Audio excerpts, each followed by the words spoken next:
वालेकुम। मैं हाँ रिजवान फैक्ट्री वाला। अज का जोड़ा टॉपिक है अपना वो है जी लैपटॉप की है। लैपटॉप असल दे विच कंप्यूटर नूं कहा जाता है। पहले दे वड्डे वड्डे कंप्यूटर होंदे सी, लेकिन हुण उससे कंप्यूटर नूं छोटा कर दिता गया है।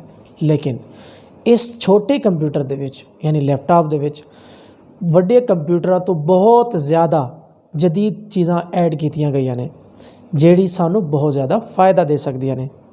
लिहाजा इस लैपटॉप तो ਤੁਸੀਂ पूरी दुनिया ਨੂੰ अपनी गल सुना सकते हो तो पूरी दुनिया की गल ਤੁਸੀਂ सुन सकते हो।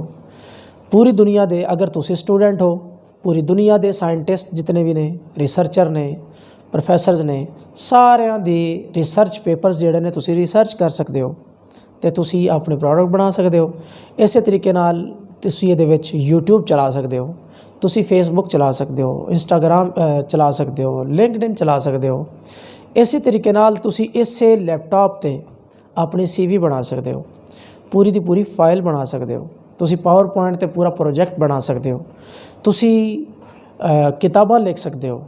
ਤੁਸੀਂ ਇਸੇ लैपटॉप नाल पावर पॉइंट ਤੇ प्रोजेक्ट बना सकते हो तो ਤੁਸੀਂ एक्सेल ਦੇ ਵਿੱਚ पूरे दफ्तरी काम ਨੂੰ संभाल सकते हो। यानी ਵੱਡੇ ਤੇ ਵੱਡਾ हिसाब ਤੁਸੀਂ ਸੈਕਿੰਡਾਂ ਦੇ ਵਿੱਚ कर सकते हो। इस तरीके नाल इस लैपटॉप के बहुत ज़्यादा फ़ायदे ने। तुसी ग्राफिक डिज़ाइनिंग कर सकते हो, तुसी एडिटिंग कर सकते हो, बहुत से फ़ायदे कर सकते हो। लिहाजा मेरी तुहाडे तो छोटी जी गुजारिश है, तुसी लैपटॉप लो, इस जदीद टैक्नोलॉजी तो फ़ायदा उठाओ तो अपनी जिंदगियां दे विच बहुत ज़्यादा फ़ायदे करो।